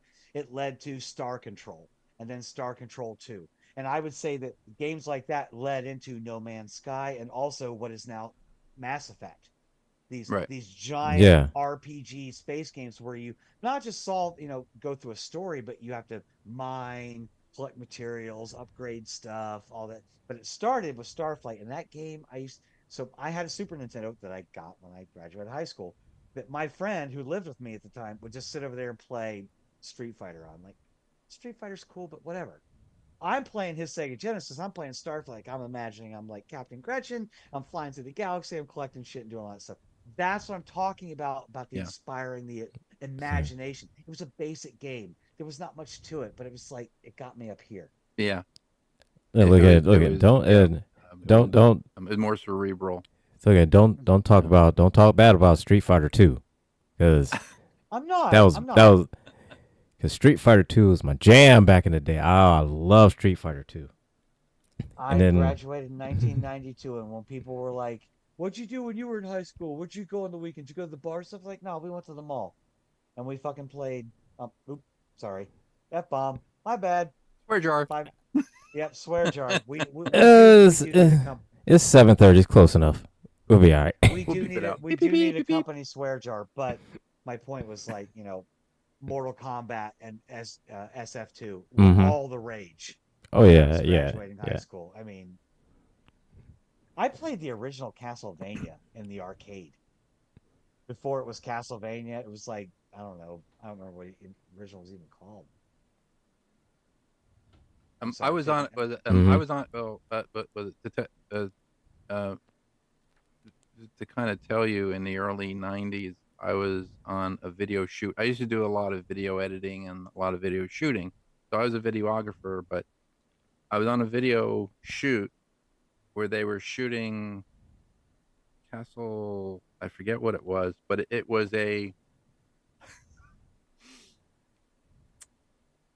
was a video game, but it was more pornographic, I should say. And it was Castle something, but the tagline was you're liable to get more than your blood sucked. And I was on this video shoot and I'm like, doing it. I'm setting up the camera, and they're like, "Well, we're gonna do this scene," and, and I'm like, I'm like, standing there, and I'm looking at my boss, going, "What the hell did you just bring us into?" And he goes, "Well, this is for a video game." I'm like, "It's porno." He goes, "No, no, no, it's for a video. No, no, no. I was like, I said, I got nothing to say. I'm gonna do my job. I'm gonna take. So we had to take the thing back because there were there was two guys I used to work for, at this video place. The first guy he used to do, like bar mitzvahs, and and do like the weddings, and I used to do that on the weekend. And then there was the younger guy. The younger guy used to have all these gigs doing like music videos, and we'd go to Pennsylvania, and we'd go to New York State, and we'd go to all these places, and and have and I had to mix up, because because I was doing practical special effects at that time. I was doing like Right. blood and doing Okay. all this other stuff, and it was all Gore, vampires gore at and the stuff. time, and all of the Hey, bull. And I was I, like, I'm I'm sold. and I'm like, okay, and you know, I'm like walking. I remember we went to a supermarket. We went to A Hearth Market in Pennsylvania. We drove from New Jersey to Pennsylvania to do this shoot, and I had to go get corn syrup and red, food coloring to make special effects blood. And the guy's like going, "Do you know how to do it?" Yeah, I know how to do this. Okay, but I did I make the blood and all this other stuff. We get to this house where they're gonna do the shoot. I'm setting up all the video. I'm setting up all the stuff, and I'm like, "Okay, what is this?" He goes, "Well, it's a music video." Okay, so the horrible group. The music was horrible. The woman was nice and everything, but I'm like, and with it, Right, like and she's yeah. total Debbie Gibson vibes. I get you. Yeah. Debbie Gibson. By the way, yep, right. Got it. Like, Got it. And that, I mean, I was getting paid for the gig. I didn't care what it was, but when we went to New York that time and we were filming, the vampire scene in the bed with, all the with all the women and the one guy, and I'm like, looking through the camera, I'm like going, I could be at Computer City right now asking people if they want to, or I could be doing this. Which would I rather be doing? And I was making a lot of money, but I was just, it was just, and passion versus profit it's a difficult it's equation to balance. yeah. But I'm telling you, passion, at least for me, passion, it's heavier. Passion will win. I have to find the name of that game, though. So, well, eventually, wish passion the will always dollars- win. Eventually. I wish the dollars are like rolling in, and all of our pockets right now we're like Hermione's bag from Harry Potter, just filling up with money. But Yeah. but I'm also here just talking video games and nostalgia with two friends. So put whatever value on that you want. Used to look at this guy and go, "Joe, what are we doing here?" He So- goes, "Oh, no, we're gonna do this." I'm like, "Are you sure we're gonna do that?" Yeah, we're gonna do that. Like going to a skyscraper in New York at night in the wintertime. It's 20 below zero, filming a scene, filming like 5 minutes of video, and then bringing it back to Montclair, New Jersey to edit it. I'm like, Right. where is this going? And he goes, "Oh, it's going to go into this scene." And then I would never hear about the project again. The project was always gone. And I was like, okay. And then I would see it, like I'd see it in a movie, and I'd go, well, wait a minute, I'm not getting paid for this. I didn't get paid. I mean, I got paid for the shoot, but I didn't get paid for Not the any, movie. yeah. So Like, any residuals or your effort no or residuals. I don't get any, I don't get any credit. I mean, I could have been like a grip. I could have been this. I could have been whatever. And I'm like, it was just, yeah. Yeah. But talking about that. But so we were supposed to be talking about transport. Jeff is not going to be on tonight, so we can go a little overtime if you want to. Oh, cool. He has to work. Okay. Transporters and holodeck. So we talked about transporting the particle or making a copy of it and transporting it. yeah. When you look at the technical side or the Star Trek tech manual for the Next Generation, Right. all right. So the holodeck combines the replicator technology and transporter technology. So if you get onto the holodeck and you pull the arch and Right, you're running yeah. through a Fields and field or optics. whatever, it's still keeping you in the center so you don't run and hit the wall. Right. So like Yeah. if you're walking through a cave, it's constantly shifting as you walk around corners and stuff. It's keeping you in this.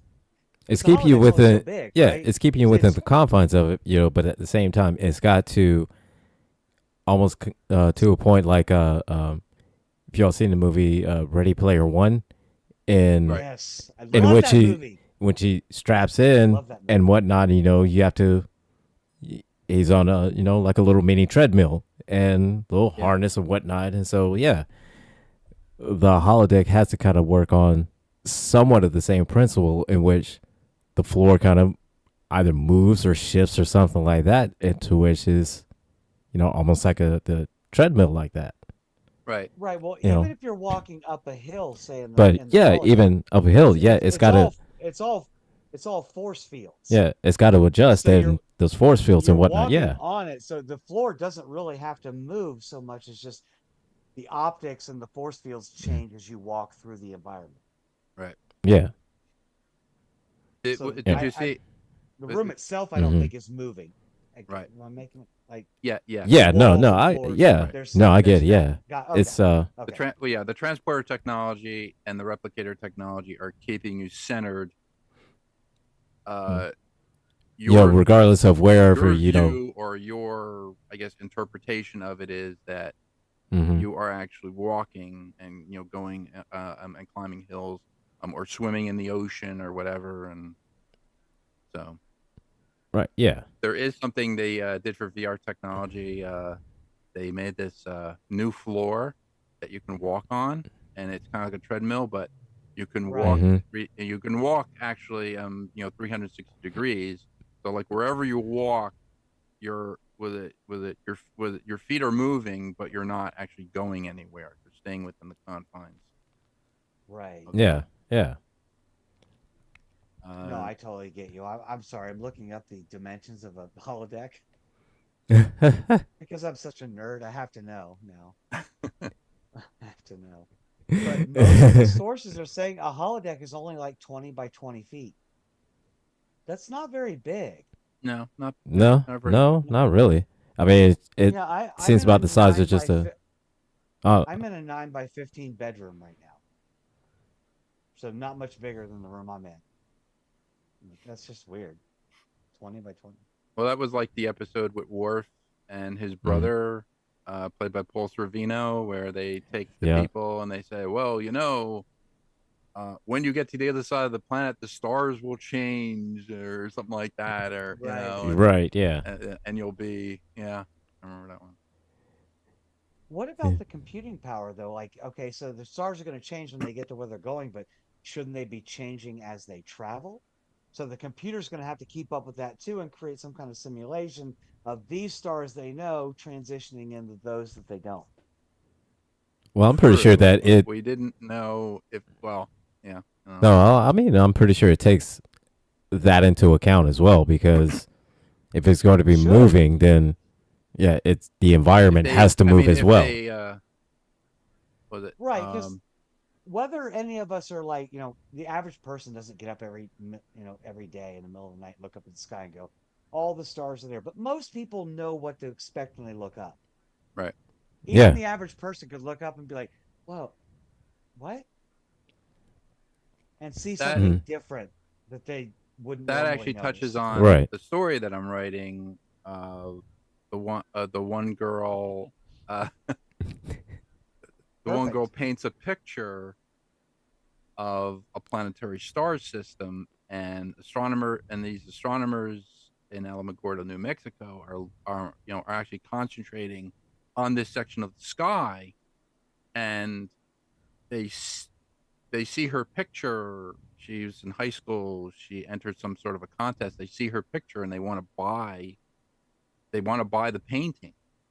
So the guy offers her a job after high school because she's almost ready to graduate high school, and then they offer her a job at the at the university, and she basically takes the job. But they they buy her painting, and they take it and they scan it, and they go, the same he with it, and she's like, why do you want to buy the painting? And he's like, well, the the stars that you painted and the planets that you painted are in this section of sky that we're studying, but you painted it with three planets, like a planetary system. There are no planets in this, in this system, because apparently they Right. exploded, and the crystals came to Earth. But when they're looking at it, they're like, they're like scanning it, and their celestial model did not take into account stellar drift. So they put those coordinates in, and they go, oh, and then they align her picture, which happened like 50 million years ago, to now, and the same stars are there, but there's something wrong. There's something that's there's like a mystery there, and that's the mystery they have to solve. Good. And I, she, I have like and she's I have like two Okay. dozen questions for you about this story. Go Seriously, like I was like, I'm gonna wait. I'm gonna ask two questions. Like three, go four, ahead, ask me a 6, question. 7, 8, 9, 10, 11. No, so I guess first of all, most importantly, so you've been right. How long you've been writing the story? Since 2013 to now. Okay, so Mm. 13 years, I only 10, Okay. have 10, 11, I mean 12 years. I get up in the morning, I get up early, and I write about an hour. I'll type an hour. If Is I get this into a writer's Mhm. block, I will ask I'll go like ChatGPT now is my go-to thing. If I have writer's Mhm. block, just I to won't put lie. in a I concept, won't lie. and then it'll give me, it'll give me a couple of things, and I'll say, okay, well, I'll pick from that, pick from that. Yeah, if you can Um, get Yeah. ideas Yeah. from Oh it, yeah. no, that's fine. So yeah, so you're over a decade into it. Now this is something you're doing on your own, right? Gilbert, you don't have anything to do with this. It's not like a collab or anything. No. No. no, No. No. Yeah. It's This all is George. all him. Yeah. So then what are you writing?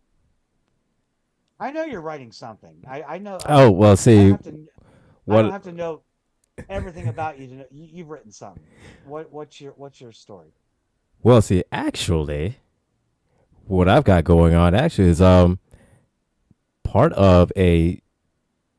Well, it's a series. It's a actually it's two. One I've got. Um, I'm We're all rewriting a nerds script. here. I'm We're rewriting a all script. we're all nerds here. Everything's a series. Please continue. Well, the first one it's a movie that's going to be turned into a series, and basically it's a vampire type of thriller type of thing, and I'm rewriting it because um, a friend of mine before he died, rest in peace, Doug. So he wrote it, and I'm rewriting it to kind of take away a little bit of the add a little bit more sense to it, fill in some of the plot holes, and take away a little bit of the um, um, um, white supremacy. And another one I'm working on, and this one Just is FYI to anyone listening, white supremacy is not a bad word. It's only bad to be one. Thank you. Please continue. the more you know. So next one I'm working on is actually one I'm telling about my life, and I'm giving it like a whole science, sci-fi type of fantasy twist to it. Twist. Yeah, and so that one is uh, essentially it's a story about I'm writing it in a whole script about my fight with depression. So every episode is going to be something about a part of my life, um, people that have helped me, people that have affected me. Every episode is going to be like that, and it's going to essentially take an aspect or a personality trait of myself and I made into a whole separate person. So I have a half a cast of men, half a cast of women, which all represents an aspect of me, and I'm Version of writing a everybody whole else. Yeah. episodes of each one. That's cool. So That's cool. That is so yeah, very interesting. that these sort I've been working on I those knew since I 2012. I Yeah. knew Gilbert was writing something, and I knew when he said it was going to be amazing and interesting. So yes. So Sorry, I can't the sing one I'm like most Tom. proud of. I'm gonna vote for Trump. No, I can't do that. I'm I'm on sorry. vote for Trump. No, but yeah, the one I'm most proud of is the one Infinite, which is I named it with about my fight with depression. And so because it's always a constant struggle. It's always a fight. Yes. It always is. And so yeah, that's and again, just like with George, every now and again I'll get into a writer's block with an episode, and then Chat GPT, I need help. Can you help me write out this story about this or about that? And to its credit, Chat GPT comes through, and then it's like, oh, It well, does. okay, all right, and Yeah, it gives me something that I could definitely work with. I And came up with a yeah, concept for a story years ago, and I thought it was, when I came up with it, and then it's like add a little Chat GPT into it now. It's like, mm-hmm. wow, you might have a Christmas time bestseller on your hand. Like, never Right. quite think of that. Weirdly enough, yeah, my first published work is probably going to be a Christian-based story about Santa Claus, Oh, nice, nice. a Christmas story. So, Yeah, weird. You'll so be like, the Gretchen wrote that? What? right? I was like, hopefully it's not going to be What? called Red What? One. I Wasn't she just making know. video? Wasn't she just making videos like the other day where she was cursing somebody she met on TikTok? Like what? So yeah, she's a complicated person. She is a dichotomy. You know, two things can be true at the same time, and that is especially with her. Yeah. And so, as a When matter of when fact, they were as a matter of fact, when they with were encoding me on the quartz crystal, they just overwrote me with like several other dozen me's that were made by George when he was with his machine. right, and so yeah, and We've come full We circle. We've yeah, come but full circle. right. we always included the wink at the end. The wink is the best thing. Like, So, yeah, We're not quite there yet. We still especially got some with time before I gotta thank anyone for stopping by. But oh yeah, because the the wink comes with thanks for stopping by because that's trademark it Gretchen. does. That's trade. yeah, That's It that's does. that's And trademark Gretchen. it actually has two meanings. Like if I were just saying talking to you guys, like, no, hey, thanks for stopping by. Like actually me Mm. genuinely thanking you for coming and spending time in my presence. But then, sometimes it's dismissive. Just like, thanks for stopping by. There's the door. See yourself out. Right. That's the translation. Yeah. So Yeah. As a matter of fact, I'm actually working on a trailer for both of them, and for both the Infinite and the other series that I'm calling Source. And nice. the Source trailer should be out in a couple months. It just I only got one machine working on it, and that shit's so slow is getting slow.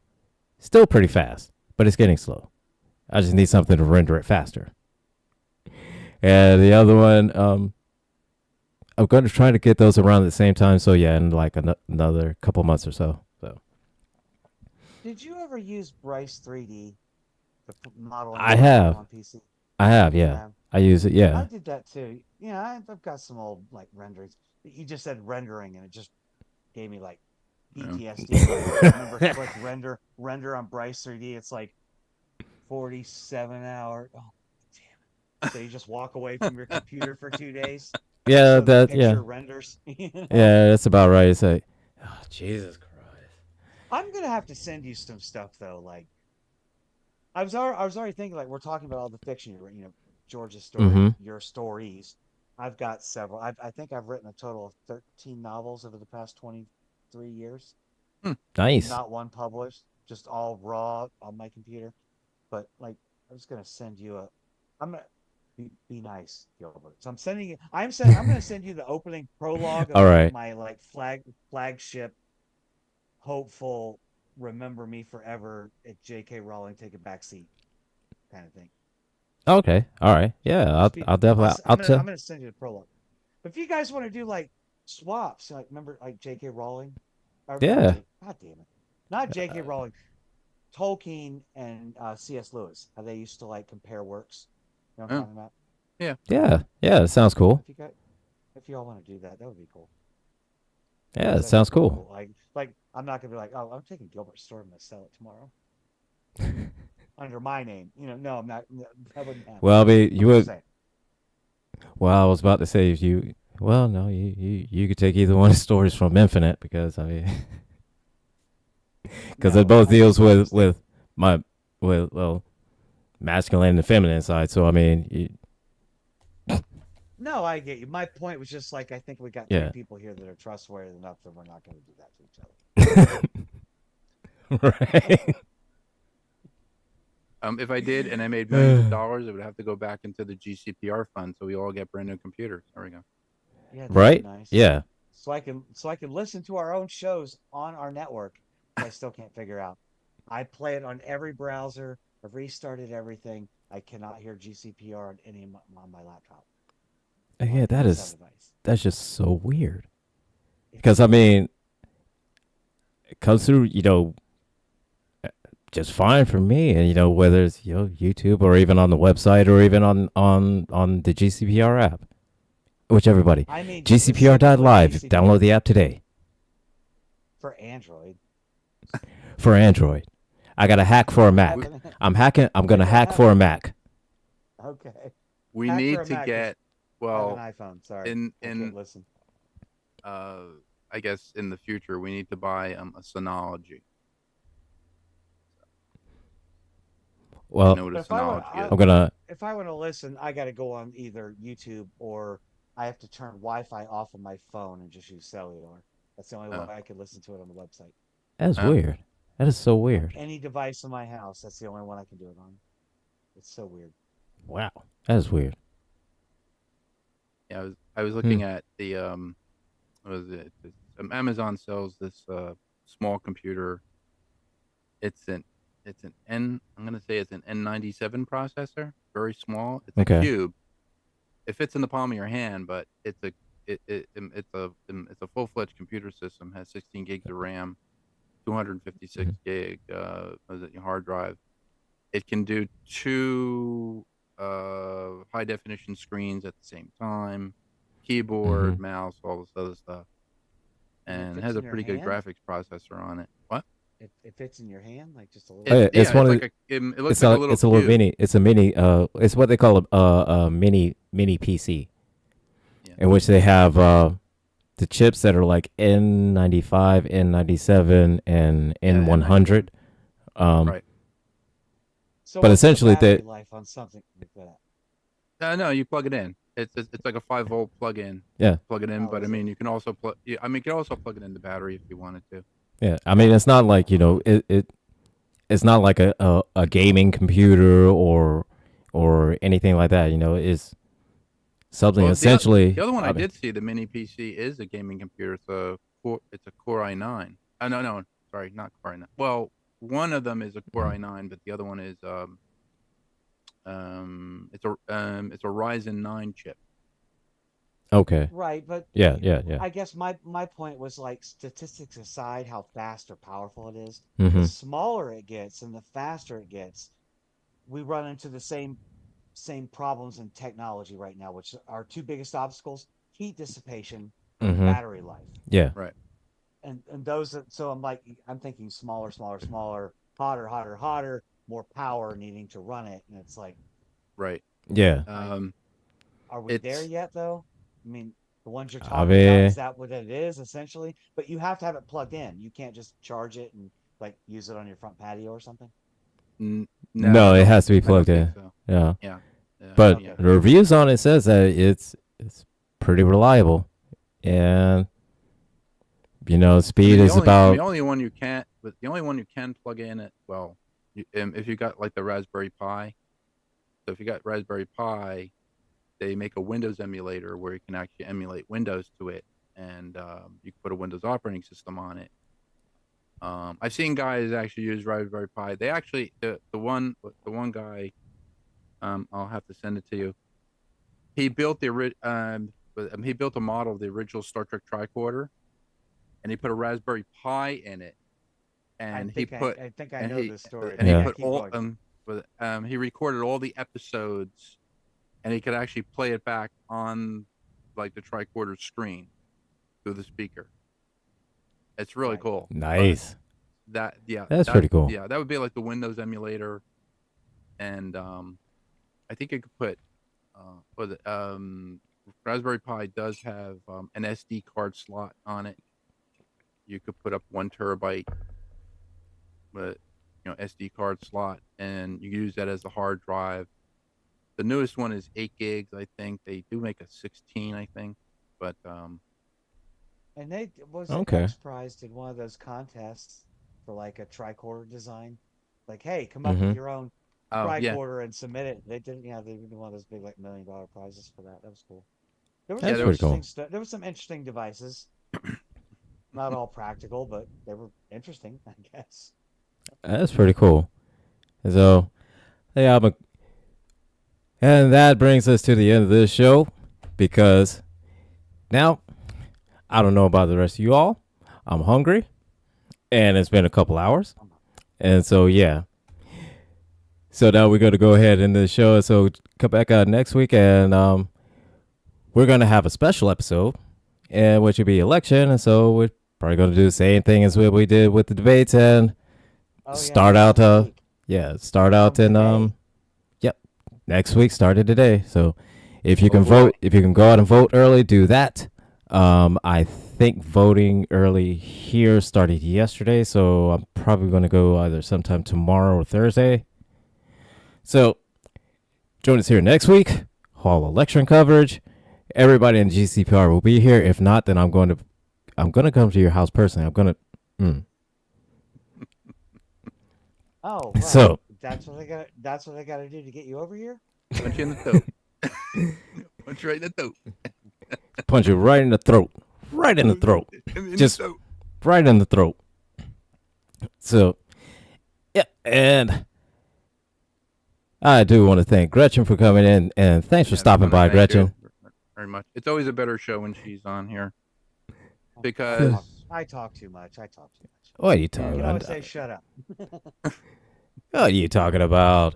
I always Anyways, tell Gilbert to just Oh. slap me virtually in the back of the head when I Oh. start talking about myself, but I'm like, I don't whatever. know. I I'm mean, still very excited about your story, and I Right? think that's So am I. reinforced by me and Gilbert's experience with Helios, that we Yeah. can see what these personal passions, projects of passion, can Oh, lead yeah. to. yeah, And absolutely.